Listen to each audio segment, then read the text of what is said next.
win it in overtime.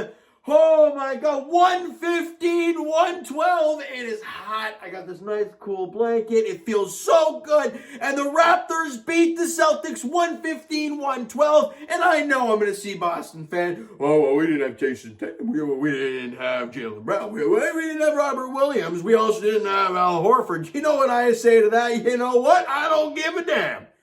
I really don't care who they had, who they didn't have. You got to give them credit, though. That team played hard right from the get-go, and they're a scrappy team.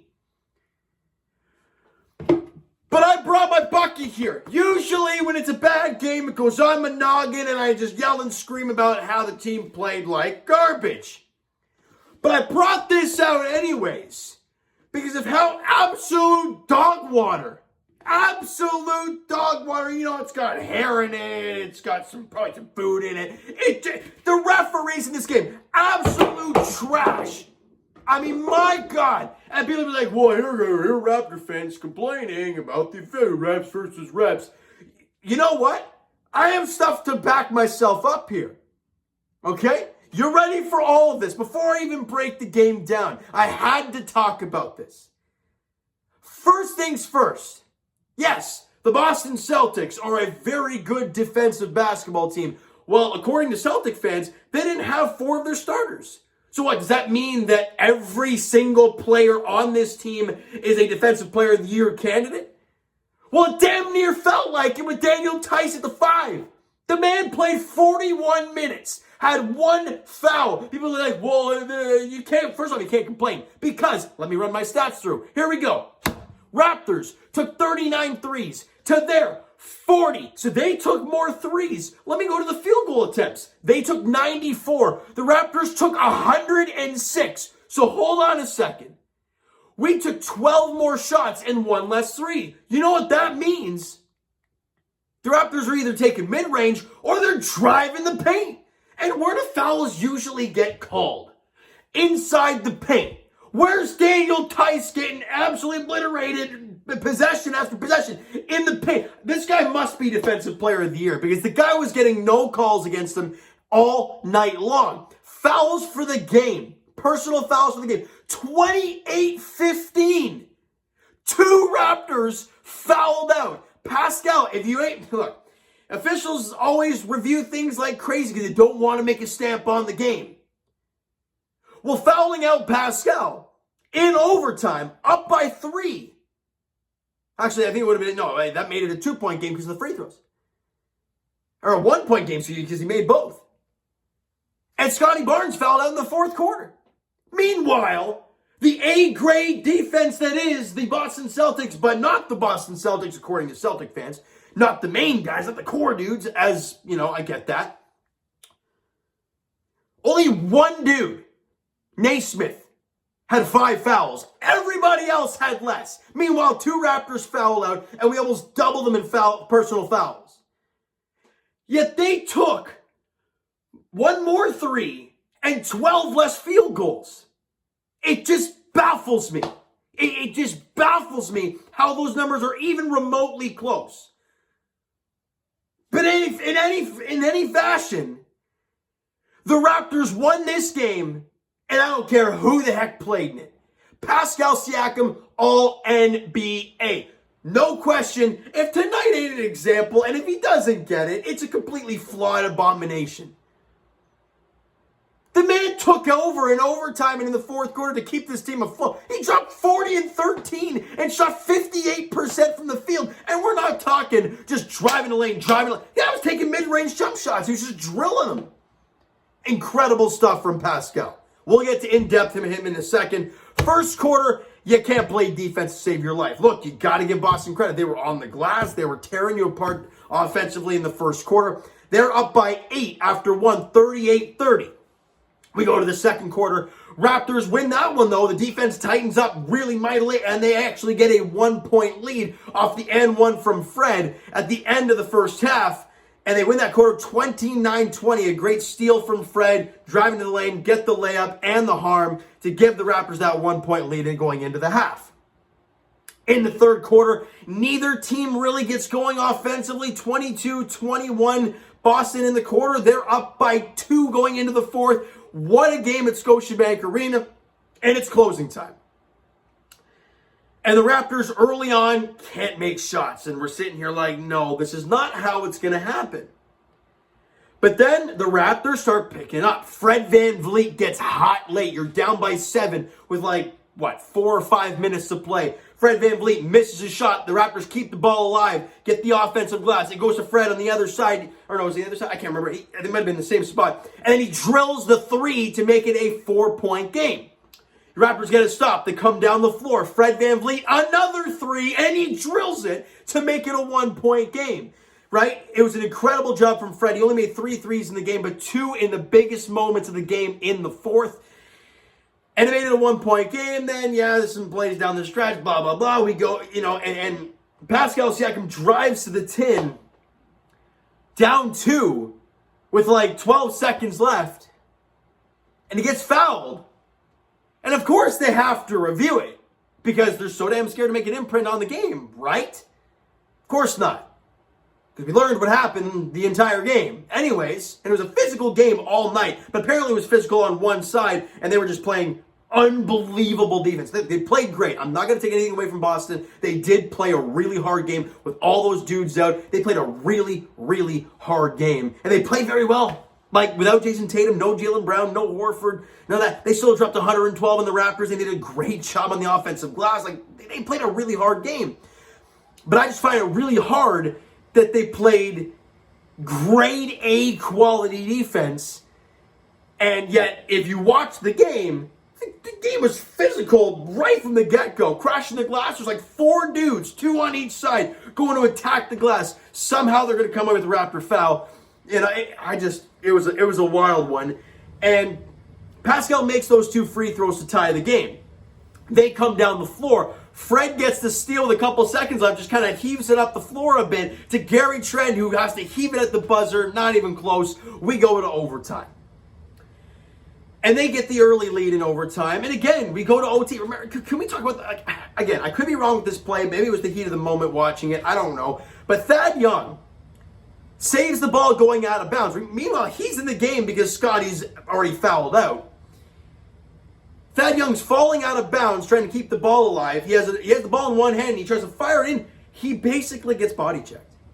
And everyone's be like, no, it's all ball. Well, I didn't realize his entire upper body was all ball. Because he goes down, the ball goes up in the air, and they come down with the rebound. And I'm like, oh, hold up, wait, what? Anyways, they get a 2-point lead.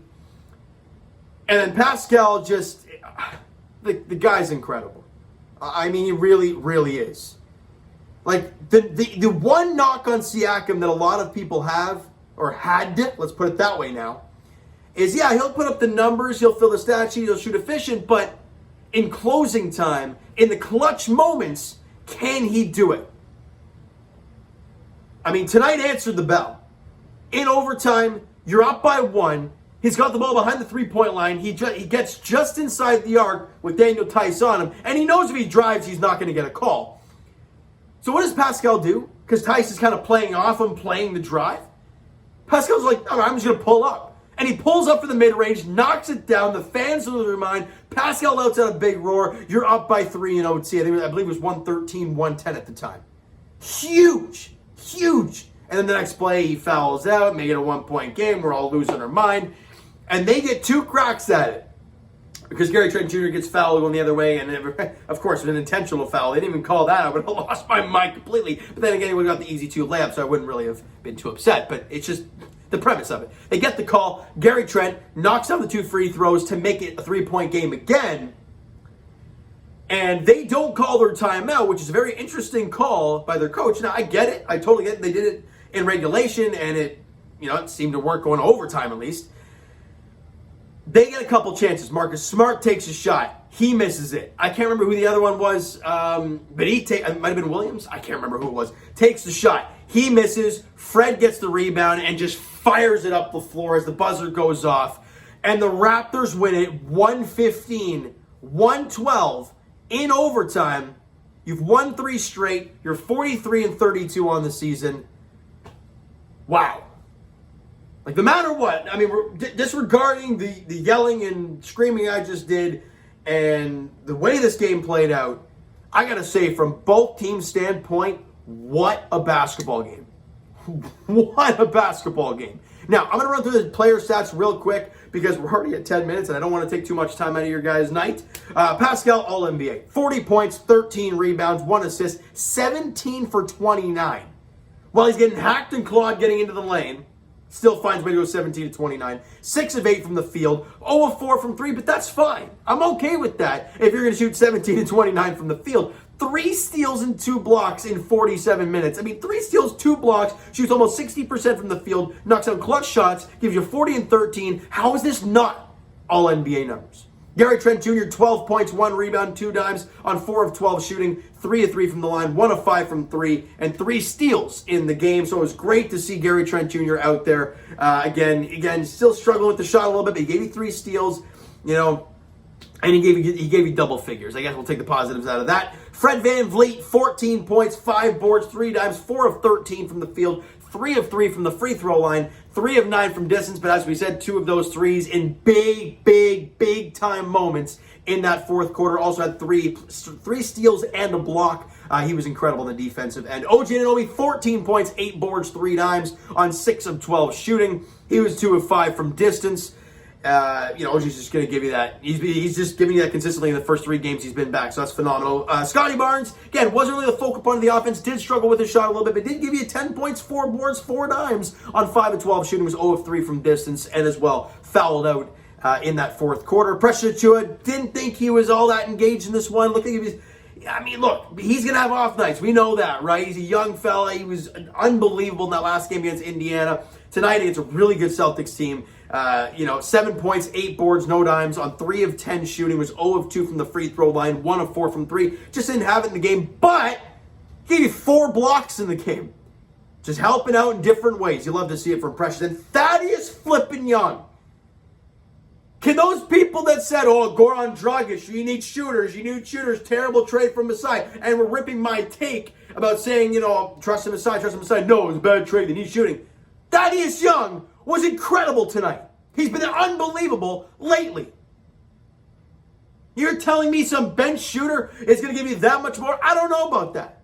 Thaddeus Young gave you 12 points, 8 boards, 3 dimes in the game, 5 and 9 from the field, 2 of 5 from distance, including 1 or maybe even both of them in the fourth quarter. He also had a steal and 3 blocks in the game. And by the way, in a game where he only won by 3 in overtime, he was a plus 12 while he was on the floor in 27 minutes of work. And when you needed him the most, when Scotty left the game after fouling out, he went out there and just put in work. Thaddeus Young, an incredible night tonight. Chris Boucher struggled with the shot in this game. 6 points, 4 boards in the game on 2 of 9 shooting, 1 of 2 from the line, 1 of 4 from distance. Team-wise, they shot 42% from the field, 30% from 3, and 79% from the line. Obviously, the percentages are down. That has a lot to do with, the Raptors playing decent defense, but apparently a lot of fouls. I think they had, I wrote down the fouls as well, didn't I? I did not. I think it was like 28-18 in favor of the Celtics. So there's another stat you want to fire out there about how it was very lopsided. They were 79% from the free throw line. Raptors only shot 43% from the field and 26% from 3. They mightily struggled from distance in this one, 72% from the free throw line. The Raptors were actually -6 on the glass. So that's not Raptor-esque. Even at 16 apiece on the offensive glass, not Raptors. Again, that's why I said off the top, they play with so much energy in this game, and that's a factor right there. Big thing though, 17-10 in turnovers. We turned them over 17 times. Raptors only turned the ball over 10 times, which is a little bit more than usual. Plus 14 in points in the paint, yet you still only got to the free throw line 18 times, and fouls were that sure, that makes sense. -11 in second chance points. Obviously, them clashing the glass, and they were deadlocked. 16 apiece in offensive boards, but they made you pay for those extra opportunities. -11 in the fast break rounds were plus 13. And 17-10 in turnovers, plus 16 in points off of those turnovers. And I also wrote down here 28-15 in personal fouls. What? And Daniel Tice, 1 foul in 41 minutes. Yeah, the Raptors are pounding the paint all night long. That makes sure. Anyways, Raptor fans, that's going to do it for this one. If you enjoyed the video and enjoyed the game tonight, smack that like button. I do appreciate that. By the way, the Raptors play Wednesday at home, 7:30. T-Wolves in town taking on the Toronto Raptors, right? That's the next contest for our Raps. And with the Chicago Bulls, with the Bulls losing tonight, Cleveland beat Orlando, as you'd expect. So they stay packed with us, a game behind the Raptors, but with Chicago losing, the Raptors are tied with the Chicago Bulls for that number 5 seed in the Eastern Conference in crazy, crazy, crazy stuff. Now, Raptors are at home against Mini on Wednesday, all right? So, guys, like this video. If you enjoyed the video and the game tonight, it was incredible. From tip-off, it was nuts. It was a great atmosphere at Scotiabank Arena. So hit the subscribe button if you guys not already. Comment down below. Thoughts on the video, thoughts on the game. What you like, what you not like from today's game day for the Toronto Raptors. The Twitter link is down below, so follow up. Send me a DM, all that great stuff. The Instagram link is also down below, so follow up there if you guys have not done so already. And I will talk to you guys. Jay's Edition on Wednesday. We'll be wrapping up this past week's games. It hasn't been great record-wise, but it's spring training. Who cares? As for the Toronto Maple Leafs, I believe their next contest, I've been so buzzed with the Raptors tonight. They play tomorrow? Who the heck do they play next? Boston. God. Another Boston team in Boston tomorrow night against the Bruins at TD Garden. Yippee. We'll see what happens. They beat Florida. Can they up their game against another good contest? Another good team? We'll have to wait and see. All right. And as for the Toronto Raptors, their next game is on Wednesday night against the Minnesota Timberwolves at home. 7:30 tip-off there. Another big game for the Toronto Raptors, all right? So thank you guys so much for listening and watching. I hope you enjoyed the video and the game tonight. We'll talk to you guys then.